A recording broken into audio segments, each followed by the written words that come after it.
नमस्कार, स्वागत है आपका सुनो और सीखो में। आज सुनिए मुंशी प्रेमचंद की लिखी कहानी प्रायश्चित। दफ्तर में जरा देर से आना अफसरों की शान है। जितना ही बड़ा अधिकारी होता है उतनी ही देर में आता है और उतने ही सवेरे जाता भी है। चपरासी की हाजिरी 24 घंटे की। वह छुट्टी पर भी नहीं जा सकता, अपना एवज देना पड़ता है। खैर, जब बरेली जिला बोर्ड के हेड क्लर्क बाबू मदारीलाल 11 बजे दफ्तर आए, तब मानो दफ्तर नींद से जाग उठा। चपरासी ने दौड़कर पैरगाड़ी ली, अर्दली ने दौड़कर कमरे की चिक उठा दी और जमादार ने डाक की किश्त मेज पर लाकर रख दी। मदारीलाल ने पहला ही सरकारी लिफाफा खोला था कि उनका रंग फक हो गया। वे कई मिनट तक आश्चर्यान्वित हालत में खड़े रहे, मानो सारी ज्ञानेंद्रियों शिथिल हो गई हों। उन पर बड़े बड़े आघात हो चुके थे, पर इतने बेहदवास वे कभी न हुए थे। बात यह थी कि बोर्ड के सेक्रेटरी की जो जगह 1 महीने से खाली थी, सरकार ने सुबोध चंद्र को वह जगह दी थी। और सुबोध चंद्र वह व्यक्ति था जिसके नाम ही से मदारीलाल को घृणा थी। वह सुबोध चंद्र जो उनका सहपाठी था, जिस जग देने को उन्होंने कितनी ही चेष्टा की पर कभी सफल न हुए थे, वही सुबोध आज उनका अफसर होकर आ रहा था। सुबोध की इधर कई सालों से कोई खबर न थी। इतना मालूम था कि वह फौज में भर्ती हो गया था। मदारीलाल ने समझा वहीं मर गया होगा, पर आज वह मानो जी उठा और सेक्रेटरी होकर आ रहा था। मदारीलाल को उसकी माताहती में काम करना पड़ेगा। इस अपमान से तो मर जाना कहीं अच्छा था। सुबोध को स्कूल और कॉलेज की सारी बातें अवश्य ही याद होंगी। मदारीलाल ने उसे कॉलेज से निकलवा देने के लिए कई बार मंत्र चलाए, झूठे आरोज किए, बदनाम किया। क्या सुबोध सब कुछ भूल गया होगा? नहीं, कभी नहीं। वह आते ही पुरानी कसर निकालेगा। मदारी बाबू को अपनी प्राण रक्षा का कोई उपाय न सूझता था। मदारी और सुबोध के ग्रहों में ही विरोध था। दोनों एक ही दिन एक ही शाला में भर्ती हुए थे और पहले ही दिन से दिल में ईर्ष्या और द्वेष की वह चिंगारी पड़ गई जो आज 20 वर्ष बीतने पर भी न बुझी थी। सुबोध का अपराध यही था कि वह मदारीलाल से हर एक बात में बढ़ा हुआ था। डील डॉल, रंग रूप, रीति व्यवहार, विद्या बुद्धि, ये सारे मैदान उसके हाथ थे। मदारीलाल ने उसका यह अपराध कभी क्षमा नहीं किया। सुबोध 20 वर्ष तक निरंतर उनके हृदय का कोंटा बना रहा। जब सुबोध डिग्री लेकर अपने घर चला गया और मदारी फेल होकर इस दफ्तर में नौकर हो गए, तब उनका चित्त शांत हुआ। किंतु जब यह मालूम हुआ कि सुबोध बसरे जा रहा है, जब तो मदारीलाल का चेहरा खिल उठा। उनके दिल से वह पुरानी फौंस निकल गई। पर हाँ, हतभाग्य, आज वह पुराना नासूर शतगुण टीस और जलन के साथ खुल गया। आज उनकी किस्मत सुबोध के हाथ में थी। ईश्वर इतना अन्यायी है, विधि इतना कठोर। जब जरा चित्त शांत हुआ, तब मदारी ने दफ्तर के क्लर्कों को सरकारी हुक्म सुनाते हुए कहा, अब आप लोग जरा हाथ पांव संभाल कर रहिएगा। सुबोध चंद्र वे आदमी नहीं हैं जो भूलों को क्षम कर दें। एक क्लर्क ने पूछा, क्या बहुत सख्त है? मदारीलाल ने मुस्कुराकर कहा, वह तो आप लोगों को 2-4 दिन ही में मालूम हो जाएगा। मैं अपने मुंह से किसी की क्यों शिकायत करूं? बस चेतावनी दे दी कि जरा हाथ पांव संभाल कर रहिएगा। आदमी योग्य है पर बड़ा ही क्रोधी, बड़ा दंभी। गुस्सा तो उसकी नाक पर रहता है। खुद हजारों हजम कर जाए और डकार तक न ले, पर क्या मजाल कि कोई मातहत एक कौड़ी भी हजम करने जाए। ऐसे आदमी से ईश्वर ही बचाए। मैं तो सोच रहा हूं कि छुट्टी लेकर घर चला जाऊं। दोनों वक्त घर पर हाजिरी बजानी होगी। आप लोग आज से सरकार के नौकर नहीं, सेक्रेटरी साहब के नौकर हैं। कोई उनके लड़के को पढ़ाएगा, कोई बाजार से सौदा सुलुफ लाएगा और कोई उन्हें अखबार सुनाएगा। और चपरासियों के तो शायद दफ्तर में दर्शन ही न हो। इस प्रकार सारे दफ्तर को सुबोध चंद्र की तरफ से भड़काकर मदारीलाल ने अपना कलेजा ठंडा किया। इसके 1 सप्ताह बाद सुबोध चंद्र गाड़ी से उतरे, तब स्टेशन पर दफ्तर के सब कर्मचारियों को हाजिर पाया। सब उनका स्वागत करने आए थे।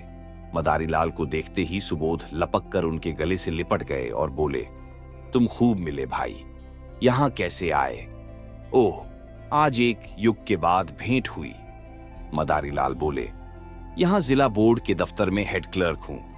आप तो कुशल से हैं। सुबोध, अजी मेरी न पूछो। बसरा, फ्रांस, मिस्र और न जाने कहों कहां मारा मारा फिरा। तुम दफ्तर में हो ये बहुत ही अच्छा हुआ। मेरी तो समझ ही में ना आता था कि कैसे काम चलेगा। मैं तो बिल्कुल कोरा हूं, मगर जहां जाता हूं मेरा सौभाग्य ही मेरे साथ जाता है।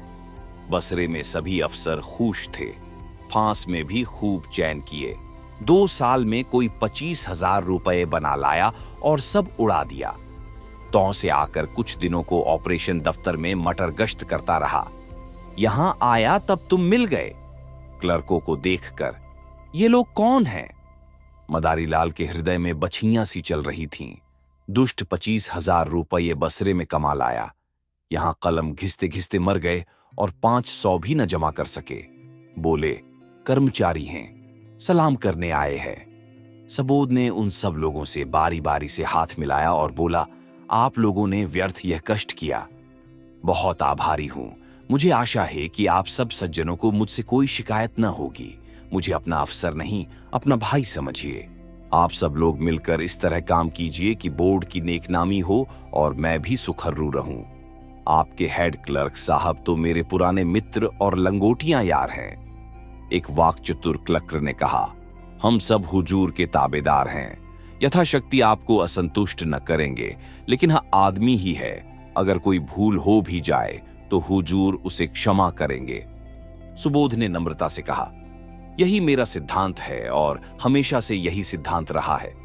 जहां रहा मतहतों से मित्रों का सा बर्ताव किया। हम और आप दोनों ही किसी तीसरे के गुलाम हैं। फिर रोब कैसा और अफसरी कैसी? हाँ, हमें नेक नियत के साथ अपना कर्तव्य पालन करना चाहिए। जब सुबोध से विदा होकर कर्मचारी लोग चले तब आपस में बातें होने लगीं। आदमी तो अच्छा मालूम होता है। हेड क्लर्क के कहने से तो ऐसा मालूम होता था कि सबको कच्चा ही खा जाएगा।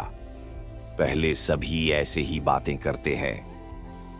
ये दिखाने के दौत है। सुबोध को आए 1 महीना गुजर गया। बोर्ड के क्लर्क, अर्दली, चपरासी सभी उसके बर्ताव से खुश हैं। वह इतना प्रसन्नचित है, इतना नम्र है कि जो उससे एक बार मिला है सदैव के लिए उसका मित्र हो जाता है। कठोर शब्द तो उनकी जबान पर आता ही नहीं।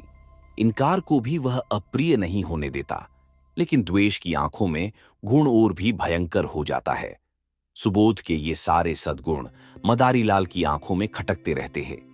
उसके विरुद्ध कोई न कोई गुप्त षड्यंत्र रचते ही रहते हैं। पहले कर्मचारियों को भड़काना चाहा, सफल न हुए। बोर्ड के मेंबरों को भड़काना चाहा, मुंह की खाई। ठेकेदारों को उभारने का बीड़ा उठाया, लज्जित होना पड़ा।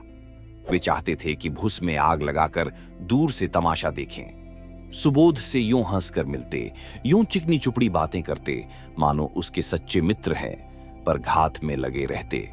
सुबोध में सब गुण थे, पर आदमी पहचानना न जानते थे। वे मदारी लाल को अब भी अपना दोस्त समझते हैं। एक दिन मदारी लाल सेक्रेटरी साहब के कमरे में गए तब कुर्सी खाली देखी। वे किसी काम से बाहर चले गए थे। उनकी मेज पर 5,000 के नोट पुलिदों में बंधे हुए रखे थे। बोर्ड के मदरसों के लिए कुछ लकड़ी के सामान बनवाए गए थे, उसी के दाम थे। ठेकेदार वसूली के लिए बुलाया गया था। आज ही सेक्रेटरी साहब ने चेक भेजकर खजाने से रुपये मंगवाए थे। मदारी लाल ने बरामदे में झोंक कर देखा, सुबोध का कहीं जता नहीं। उनकी नीयत बदल गई। हृदय में लोभ का सम्मिश्रण हो गया। कौंपते हुए हाथों से पुलिंदे उठाए, पतलून की दोनों जेबों में भरकर तुरंत कमरे से निकले और चपरासी को पुकार कर बोले, बाबूजी भीतर है। चपरासी, आप ठेकेदार से कुछ वसूल करने की खुशी में फूला हुआ था। सामने वाले तमोली की दुकान से आकर बोला, जी नहीं, कचहरी में किसी से बातें कर रहे हैं, अभी अभी तो गए हैं। मदारी लाल ने दफ्तर में आकर एक क्लर्क से कहा, यह मिसिल ले जाकर सेक्रेटरी साहब को दिखाओ। क्लर्क मिसिल लेकर चला गया। जरा देर में लौटकर बोला, सेक्रेटरी साहब कमरे में न थे, फाइल मेज पर रखाया हूं। मदारी लाल ने मुंह सिकोड़कर कहा, कमरा छोड़कर कहां चले जाया करते हैं, किसी दिन धोखा उठाएंगे। क्लर्क ने कहा, उनके कमरे में दफ्तर वालों के सिवा और जाता ही कौन है। मदारी लाल ने तीव्र स्वर में कहा, तो क्या दफ्तर वाले सब के सब देवता हैं? कब किसकी नीयत बदल जाए कोई नहीं कह सकता। मैंने छोटी छोटी रकमों पर अच्छों अच्छों की नीयतें बदलते देखी हैं। इस वक्त हम सभी साह हैं, लेकिन अवसर पाकर शायद ही कोई चूके। मनुष्य की यही प्रकृति है। आप जाकर उनके कमरे के दोनों दरवाजे बंद कर दीजिए। क्लर्क ने टाल कर कहा, चपरासी तो दरवाजे पर बैठा हुआ है। मदारीलाल ने झुंझलाकर कहा, आपसे मैं जो कहता हूं वह कीजिए। कहने लगे, चपरासी बैठा हुआ है। चपरासी कोई आरशी है, मुनि है? चपरासी ही कुछ उड़ा दे तो आप उसका क्या कर लेंगे? जमानत भी है तो 300 की। यहां एक एक कागज लाखों का है। ये कहकर मदारीलाल खुद उठे और दफ्तर के द्वार दोनों तरफ से बंद कर दिए। जब चित्त शांत हुआ तब नोटों के पुलिंदे जेब से निकालकर एक आलमारी में कागजों के नीचे छिपाकर रख दिए। फिर आकर अपने काम में व्यस्त हो गए। सुबोध चंद्र कोई घंटे भर में लौटे। तब उनके कमरे का द्वार बंद था। दफ्तर में आकर मुस्कुराते हुए बोले, मेरा कमरा किसने बंद कर दिया है? भाई, क्या मेरी बेदखली हो गई? मदारीलाल ने खड़े होकर मृदु तिरस्कार दिखाते हुए कहा, साहब, गुस्ताखी माफ हो। आप जब कभी बाहर जाई, चाहे एक ही मिनट के लिए क्यों न हो, तब दरवाजा बंद कर दिया करे।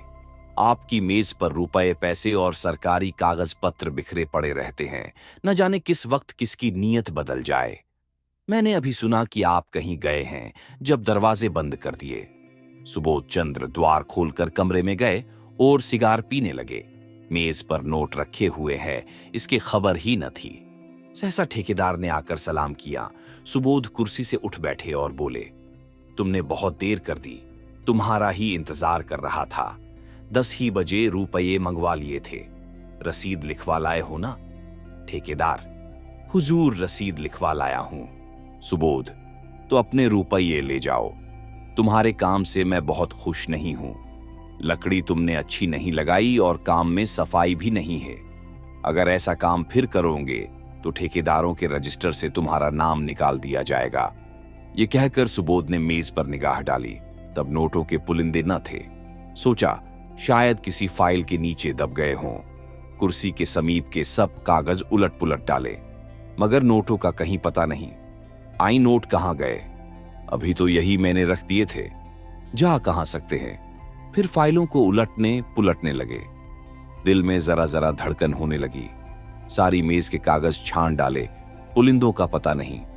तब वे कुर्सी पर बैठकर इस आध घंटे में होने वाली घटनाओं की मन में आलोचना करने लगे। चपरासी ने नोटों के पुलिंदे लाकर मुझे दिए, खूब याद है। भला यह भी भूलने की बात है और इतनी जल्द? मैंने नोटों को लेकर यहीं मेज पर रख दिया, गिना तक नहीं। फिर वकील साहब आ गए। पुराने मुलाकाती हैं, उनसे बातें करता जरा उस पेड़ तक चला गया। उन्होंने पान मंगवाए। बस इतनी ही देर रहूं।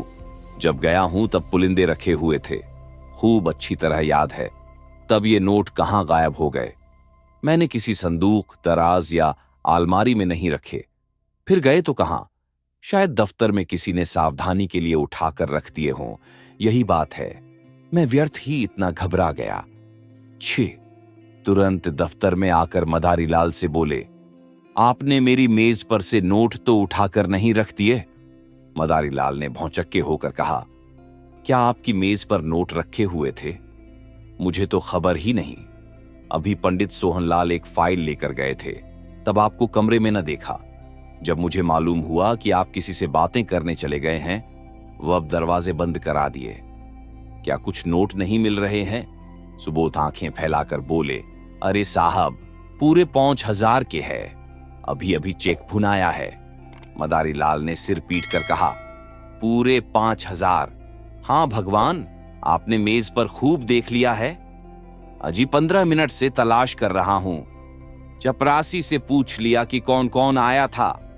आइए जरा आप लोग भी तलाश कीजिए, मेरे तो होश उड़े हुए हैं। सारा दफ्तर सेक्रेटरी साहब के कमरे की तलाशी लेने लगा। मेज, अलमारियों, संदूक सब देखे गए। रजिस्टरों के वर्क उलट पुलट कर देखे गए, मगर नोटों का कहीं पता नहीं। कोई उड़ा ले गया, अब इसमें कोई शबहा न था। सुबोध ने एक लंबी सांस ली और कुर्सी पर बैठ गए। चेहरे का रंग फक हो गया, झर सा मुंह निकल आया। इस समय कोई उन्हें देख तो समझता कि महीनों से बीमार है। मदारी लाल ने सहानुभूति दिखाते हुए कहा, गजब हो गया और क्या, आज तक कभी ऐसा अंधेर न हुआ था। मुझे यहाँ काम करते 10 साल हो गए, कभी ढेले की चीज भी गायब न हुई। मैं आपको पहले दिन सावधान कर देना चाहता था कि रुपये पैसे के विषय में होशियार रहिएगा, मगर शुद्धनी थी, ख्याल न रहा। जरूर बाहर से कोई आदमी आया और नोट उड़ाकर गायब हो गया। चपरासी का यही अपराध है कि उसने किसी को कमरे में झोने ही क्यों दिया। वह लाख कसम खाए कि बाहर से कोई नहीं आया, लेकिन मैं इसे मान नहीं सकता। यहां से तो केवल पंडित सोहनलाल एक फाइल लेकर गए थे, मगर दरवाजे ही से झोंक कर चले आए। सोहनलाल ने सफाई दी, मैंने तो अंदर कदम ही नहीं रखा साहब। अपने जवान बेटे की कसम खाता हूं, जो अंदर कदम रखा भी हो। मदारी लाल ने माथा सिकोड़ कर कहा, आप व्यर्थ में कसम क्यों खाते हैं? कोई आपसे कुछ कहता। सुबोध के कान में, बैंक में कुछ रुपये हों तो निकालकर ठेकेदार को दे लिए जाए, वरना बड़ी बदनामी होगी। नुकसान तो हो ही गया, अब उसके साथ अपमान क्यों हो? सुबोध ने करुण स्वर में कहा, बैंक में मुश्किल से 200-400 रुपए होंगे भाईजान। रुपये होते तो क्या चिंता थी, समझ लेता। जैसे 25,000 उड़ गए, वैसे ही 30,000 भी उड़ गए। यहां तो कफन को भी कौड़ी नहीं।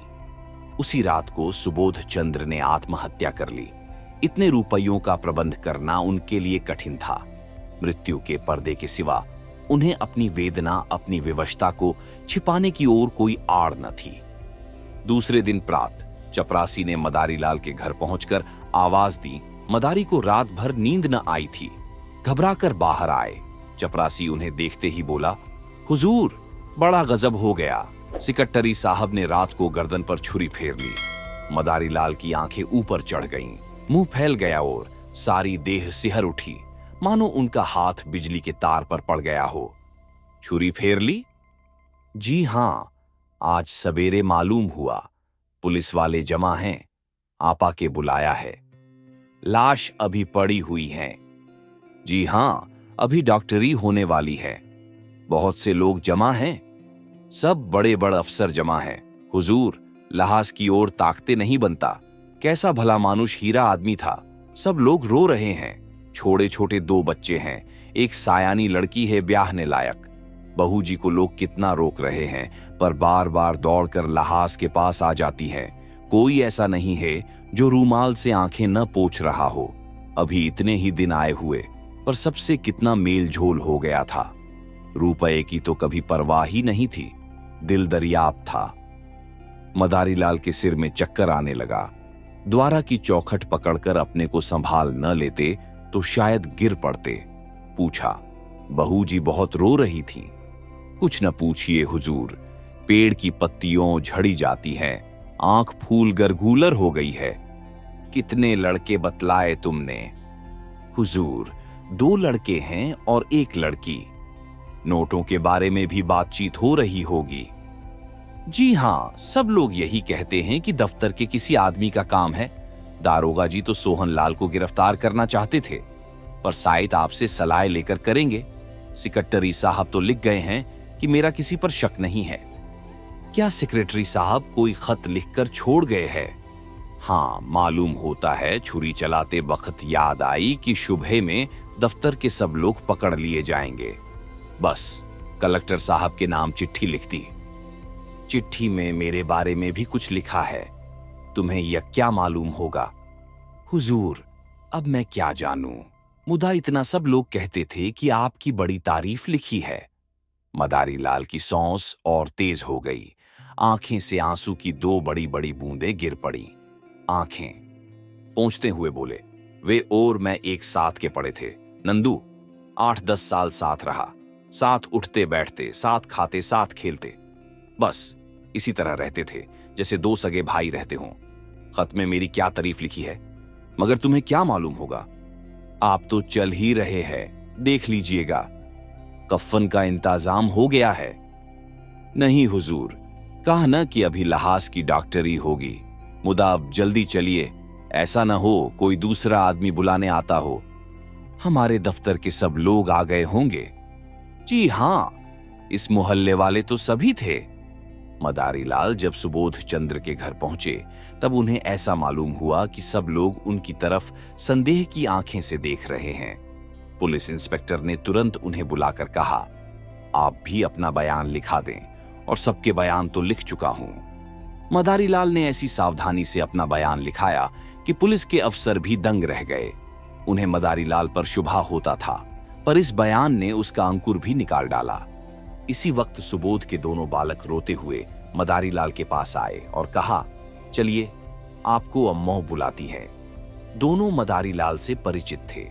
मदारी लाल यहां तो रोज ही आते थे, पर घर में कभी नहीं गए थे। सुबोध की स्त्री उनसे पर्दा करती थी। ये बुलावा सुनकर उनका दिल धड़क उठा।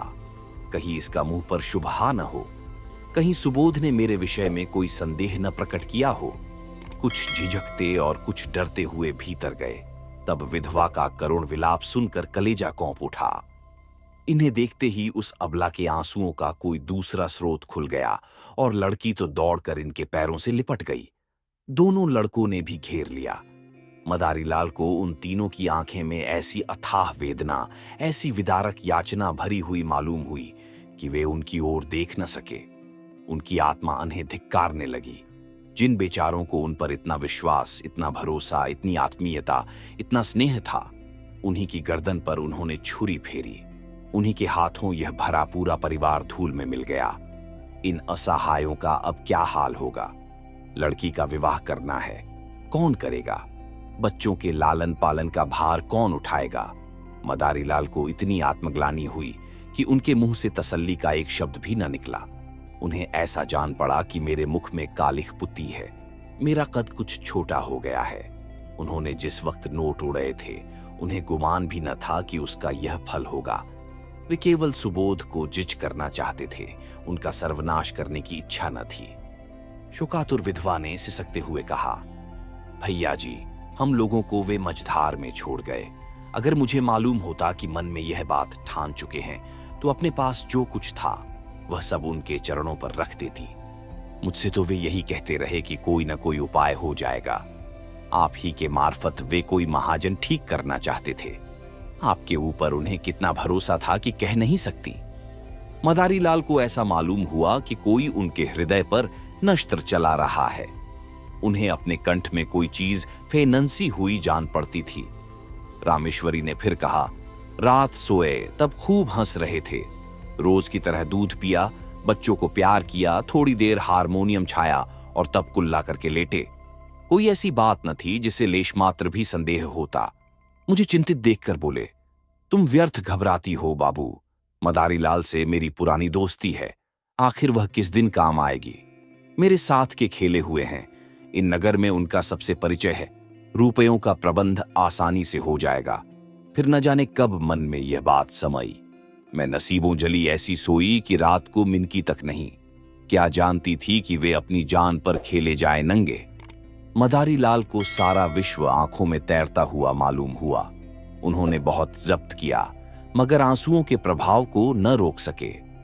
रामेश्वरी ने आंखें पोंछकर फिर कहा, मैया जी, जो कुछ होना था वह तो हो चुका, लेकिन आप उस दुष्ट का पता जरूर लगाइए जिसने हमारा सर्वनाश कर लिया है। यह दफ्तर ही के किसी आदमी का काम है। वे तो देवता थे, मुझसे यही कहते रहे कि मेरा किसी पर संदेह नहीं है, पर है यह किसी दफ्तर वाले का ही काम। आपसे केवल इतनी विनती करती हूं कि उस पापी को बचकर न जाने दीजिएगा। पुलिस ताले शायद कुछ रिश्वत लेकर उसे छोड़ दें। आपको देखकर उनका यह हौसला न होगा। अब हमारे सिर पर आपके सिवा कौन है? किससे अपना दुओख कहें? लाश की यह दुर्गति होनी भी लिखी थी। मदारी लाल के मन में एक बार ऐसा उबाल उठा कि सब कुछ खोल दें, साफ कह दें, मैं ही वह दुष्ट, वह अधम, वह पामर हूं। विधवा के पैरों पर गिर पड़े और कहें, वही छुरी इस हत्यारे की गर्दन पर फेर दो, पर जबान न खुली। इसी दशा में बैठे बैठे उनके सिर में ऐसा चक्कर आया कि वे जमीन पर गिर पड़े। तीसरे पहर लाश की परीक्षा समाप्त हुई। अर्थी जलाशय की ओर चली। सारा दफ्तर, सारे हुक्काम और हजारों आदमी साथ थे। दाह संस्कार लड़कों को करना चाहिए था, पर लड़के नाबालिग थे, इसलिए विधवा चलने को तैयार हो रही थी कि मदारी लाल ने जाकर कहा, बहू जी, ये संस्कार मुझे करने दो। तुम क्रिया पर बैठ जाओगी तो बच्चों को कौन संभालेगा? सुबोध मेरे भाई थे। जिंदगी में उनके साथ कुछ सलूक न कर सका। अब जिंदगी के बाद मुझे दोस्ती का कुछ हक अदा कर लेने दो। आखिर मेरा भी तो उन पर कुछ हक था। रामेश्वरी ने रोकर कहा, आपको भगवान ने बड़ा उदार हृदय दिया है भैया जी, नहीं तो मरने पर कौन किसको पूछता है। दफ्तर की ओर लोग जो आधी आधी रात तक हाथ बांधे खड़े रहते थे, झूठी बात पूछने ना आए कि जरा ढाढ़स होता। मदारी लाल ने दाह संस्कार किया। 13 दिन तक क्रिया पर बैठे रहे। 13वें दिन पिंडदान हुआ। ब्राह्मणों ने भोजन किया, भिखरियों को अन्नदान दिया गया, मित्रों की दावत हुई और यह सब कुछ मदारी लाल ने अपने खर्च से किया। रामेश्वरी ने बहुत कहा कि आपने जितना किया उतना ही बहुत है, अब मैं आपको और जेरबार नहीं करना चाहती। दोस्ती का हक इससे ज्यादा और कोई क्या अदा करेगा, मगर मदारी लाल ने एक न सुनी। सारे शहर में उनके यश की धूम मच गई। मित्र हो तो ऐसा हो।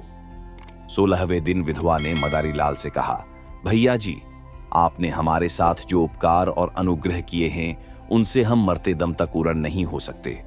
आपने हमारी पीठ पर हाथ न रखा होता तो न जाने हमारी क्या गति होती। कहीं रूह की भी छौह तो नहीं थी। अब हमें घर जाने दीजिए, वहां देहात में खर्च भी कम होगा और कुछ खेती बाड़ी का सिलसिला भी कर लूंगी। किसी न किसी तरह विपत्ति के दिन कट ही जाएंगे। इसी तरह हमारे ऊपर दया रखिएगा। मदारी लाल ने पूछा, घर पर कितनी जायदाद है? रामेश्वरी, जायदाद क्या है, एक कच्चा मकान है और 10-12 बीघे की काश्तकारी है। पक्का मकान बनवाना शुरू किया था, मगर रुपये पूरे न पड़े। अभी अधूरा पड़ा हुआ है। 10-12 हजार खर्च हो गए और अभी छत पड़ने की नौबत नहीं आई। मदारी लाल, कुछ रुपये बैंक में जमा हैं या बस खेती ही का सहारा है? विधवा, जमा तो एक पाई भी नहीं है भैया जी, उनके हाथ में रुपये रहने ही नहीं पाते थे, बस वही खेती का सहारा है। मदारी लाल, तो उन खेतों में इतनी पैदावार हो जाएगी कि लगान भी अदा हो जाए और तुम लोगों की गुजर बसर भी हो। रामेश्वरी, और कर ही क्या सकते हैं भैया जी, किसी न किसी तरह जिंदगी तो काटशनी ही है। बच्चे न होते तो मैं जहर खा लेती। मदारी लाल, और अभी बेटी का विवाह भी तो करना है। विधवा, उसके विवाह की अब कोई चिंता नहीं। किसानों में ऐसे बहुत से मिल जाएंगे जो बिना कुछ लिए दिए विवाह कर लेंगे। मदारी लाल ने एक क्षण सोचकर कहा, अगर मैं कुछ सलाह दूं तो उसे मानेंगी आप? रामेश्वरी, भैया जी, आपकी सलाह न मानूंगी तो किसकी सलाह मानूंगी, और दूसरा है ही कौन? मदारी लाल, तो आप अपने घर जाने के बदले मेरे घर चलिए। जैसे मेरे बाल बच्चे रहेंगे वैसे ही आपके भी रहेंगे। आपको कष्ट ना होगा। ईश्वर ने चाहा तो कन्या का विवाह भी किसी अच्छे कुल में हो जाएगा। विधवा की आंखें सजल हो गईं, बोली, मगर भैया जी सोचिए। मदारी लाल ने बात काट कर कहा, मैं कुछ न सोचूंगा और न कोई उज्र सुनूंगा। क्या 2 भाइयों के परिवार एक साथ नहीं रहते? सुबोध को मैं अपना भाई समझता था और हमेशा समझूंगा। विधवा का कोई उज्र न सुना गया। मदारी लाल सबको अपने साथ ले गए और आज 10 साल से उनका पालन कर रहे हैं। दोनों बच्चे कॉलेज में पढ़ते हैं और कन्या का एक प्रतिष्ठित कुल में विवाह हो गया है। मदारी लाल और उनकी स्त्री तन मन से रामेश्वरी की सेवा करते हैं और उनके इशारों पर चलते हैं। मदारी लाल सेवा से अपने पाप का प्रायश्चित कर रहे हैं।